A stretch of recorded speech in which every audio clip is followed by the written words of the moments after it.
চটপটা টক ঝাল মিষ্টির দই ফুচকা দোকানে দেখলেই কিন্তু প্রত্যেকের জিভে জল চলে আসে।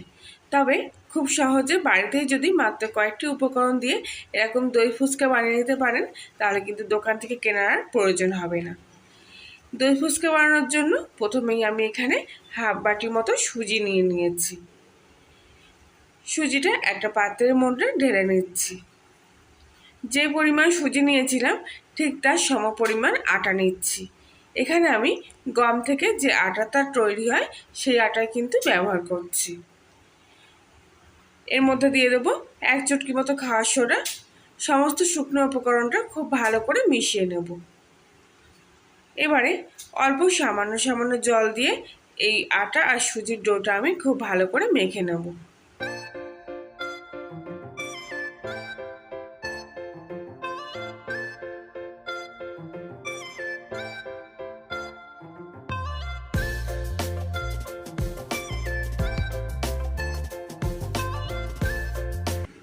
বারে বারে অল্প অল্প জল নিয়ে কিন্তু খুব সাবধানে এখানে সুজি আর আটাটা মাখতে হবে, যাতে ডোটা একেবারেই নরম না হয় আবার শক্ত না হয়। আমি এখানে আটাটা মেখে নিয়েছি। এবার আমি কিছুক্ষণের জন্য ঢেকে রাখবো। এখানে আমি আগে থেকে 4টে আলু সেদ্ধ করে নিয়েছিলাম। সেদ্ধ আলুটা হাতা দিয়ে এইভাবে ম্যাশ করে নিচ্ছি। একটু গরম অবস্থায় এইভাবে একটু চাপ দেবেন, তাহলে দেখবেন খুব ভালোভাবে আলুগুলো আপনি কিন্তু মেখে যাচ্ছে। এবার একটা বাটিতে কিছুটা তেঁতুল আমি কিছুক্ষণের জন্য জলে ভিজিয়ে রাখবো। কিছুক্ষণ পর খুব ভালো করে তেঁতুলটা জলের সাথে মেখে নিয়েছি। আর এবার হাতের সাহায্যে তেঁতুলটা এইভাবে ছেঁকে নিচ্ছি। তেঁতুলের জলটা আমি নিয়ে নেব আর বাদবাকি অংশ এইভাবে ছেঁকে নিয়ে ফেলে দেব। দেখুন এখানে তেঁতুলের জলটা কিন্তু আমার বেরিয়ে গেছে। এবারে একটা তাওয়ায় 2 চামচি মতো চিনি দিয়ে দিলাম। এবারে তেঁতুলগুলাটা এর মধ্যে দিয়ে দিচ্ছি। চিনি আর তেঁতুলগুলা দিয়ে একটা সুন্দর ঘন চাটনি এখানে বানিয়ে নেব।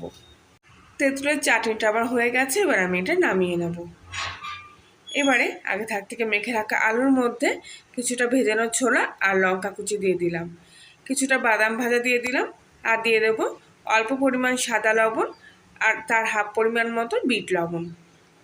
এখানে দিয়ে দিচ্ছি ভাজা মশলা, জিরে, ধনে আর শুকনো লঙ্কা গোটা ভেজে নিয়ে এখানে গুঁড়ো করে নিয়ে দিয়ে দিয়েছি। এতে কিন্তু আলু মাখার সেন্টটা খুব ভালো হয়। এবার দিয়ে দেবো 1 চামচি মতো তেঁতুলের আচার। যে তেঁতুলের কাঠটা আমি এক্ষুনি তৈরি করলাম চিনি দিয়ে, সেটাই কিন্তু।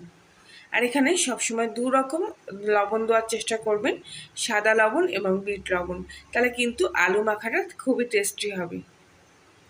খুব ভালো করে এখানে আমি আলুটা আবারও একবার মেখে নিচ্ছি।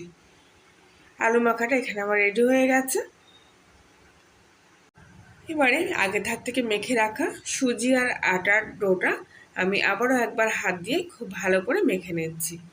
যত ভালো করে এটা কিন্তু মাখা হবে, ততই কিন্তু ফুচকাগুলো খুব সুন্দরভাবে ফুলবে। এবারে এভাবে হাত দিয়ে একটু লম্বা করে এবার ছোট ছোট করে লেচি বানিয়ে নেব। এইভাবে লম্বা করে নিলে কিন্তু লেচিগুলো বানাতে খুব সুবিধা হবে, যেহেতু এখানে খুব ছোট ছোট লেচি করতে হবে। লেচিগুলো হওয়ার পর হাত দিয়ে গোল বল করে নেব। প্রত্যেক কটা লেচি কিন্তু এখানে তৈরি হয়ে গেছে। আর দেখুন সব কটা কিন্তু প্রায় সমান সাহায্যে করার চেষ্টা করেছি। আর এরকম গোল বল মতো করে নিয়েছি 2 হাতের মাঝখানে রেখে। এবারে এখানে আমি একটা সাদা কাপড় নিয়ে নিয়েছি। এবারে এক এক করে লেচিগুলো আমি এখানে বেলে নেব। খুব একটা বেশি পাতলাও বানাবো না, আবার খুব একটা বেশি মোটাও না। এরকম সাইজের লেচিগুলো আমি বানিয়ে নেব। এবার একে একে লেচিগুলো কাপড়ের উপর রেখে দিচ্ছি। যে কোনো সুতির কাপড়ের উপরে কিন্তু এই লেচিগুলো আপনারা রাখবেন। প্রত্যেক কটা লেচি আমি খুব তাড়াতাড়ি বেলে নেব আর এইভাবে কাপড়ের উপর রেখে দেব। লেচিগুলো বেলার পর খুব একটা বেশি সময় খোলা হাওয়ায় রাখলে কিন্তু হবে না। এইভাবে প্রত্যেকটা লেচি বেলে নিয়েছি। দেখুন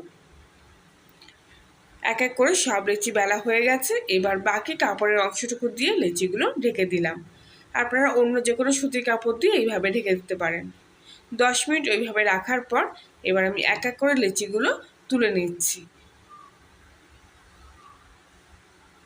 আবারও ঢেকে দিলাম, বাদ বাকি লেচিগুলো আছে ওর মধ্যে। এবারে কড়াই কিছুটা তেল ভালো করে গরম হয়ে গেলে এখানে আমি ফুচকাগুলো একে একে ভেজে নেব। তবে এখানে একটা ছোট্ট টিপস আছে, যে পিঠটা আপনারা বেলেছিলেন, মানে যে পিঠটা লেচির কাপড়ের উপর ছিল, ঠিক সেই পিঠটা কিন্তু তেলের উপর দেবেন। উল্টো পিঠটা কিন্তু একদমই দেবেন না। আর তেলে দেওয়ার পর সঙ্গে সঙ্গে হাতা কিংবা যেটা দিয়ে ভাজবেন আপনার, সেটা দিয়ে ফুচকার গায়ে কিন্তু এরকম একটু হালকা চাপ দিলেই কিন্তু, তেলটা নাড়াচাড়া করলে কিন্তু ফুচকাগুলো খুব সুন্দরভাবে ফুলে উঠবে। আপনারা দেখলেই কিন্তু বুঝতে পারছেন যে কিভাবে আমি ফুচকাগুলো ফুলে নিচ্ছি। তেলটা একটু এইভাবে নাড়াচাড়া করতে হবে যাতে ফুচকার গায়ে হাতা কিংবা তেলের ঘাটা লাগে, তাতেই কিন্তু ফুচকাগুলো খুব সুন্দরভাবে ফুলে উঠবে। প্রত্যেক কটা লেচি আমি কিন্তু একইভাবে ভেজে নিচ্ছি। দেখুন হালকা একটু ঘা দিচ্ছি আর ফুচকাগুলো কিন্তু ফুলে উঠছে। আর আবারও বলছি, যে পিঠটা আপনারা বেলে রাখবেন ঠিক সেই পিঠটাই কিন্তু তেলের মধ্যে দেবেন। খুব লাল করে ফুচকাগুলো ভেজে নেব। লাল করে ভাজলে ফুচকাগুলো দেখতেও ভালো লাগবে আর খেতেও কিন্তু টেস্টি হবে। এইভাবে একে একে সব কটা ফুচকা আমি ভেজে নেব। আর ফুচকাগুলো দেখুন কি সুন্দর বেলুনের মতো কিন্তু ফুলে উঠছে। একটা ফুচকা কিন্তু আমার এখানে মিস যাচ্ছে না, সব কটা ফুচকায় কিন্তু আস্তে আস্তে ফুলে উঠছে। ভেজে রাখা ফুচকাগুলো আমি এখানে তুলে রাখছি।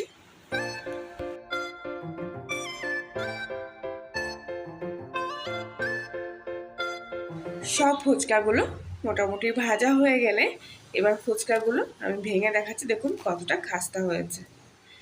এবারে এখানে আরেকটা টিপস আছে, ফুচকাগুলো ভাজা হওয়ার পরে কিন্তু একটু রোদে দেওয়ার চেষ্টা করবেন। আর যদি রোদের ব্যবস্থা না থাকে তাহলে ফুচকাগুলো একটা বড় প্লাস্টিকের মধ্যে রেখে ওখানে মোমবাতি কিংবা একটা বাল্ব জ্বালিয়ে রাখবেন। এবারে কিছুটা দই এখানে আমি ফাটিয়ে নেব। ফুচকাগুলো এবার রোদের থেকে তুলে নিয়ে এসেছি। এবার এক একটা করে এইভাবে আমি ছিদ্র করে নিচ্ছি। এর মধ্যে আমি আগে থেকে রেখে দেওয়া আলুর পুরগুলো দিয়ে দিচ্ছি। সবকটা ফুচকার মধ্যে আমি একইভাবে আলু মাখাটা দিয়ে দেব। এইভাবে ছোটো ছোটো টিপস কিন্তু ফলো করলে আপনাদের ফুচকাও কিন্তু ঠিক আমার মতো এরকম সুন্দর হবে।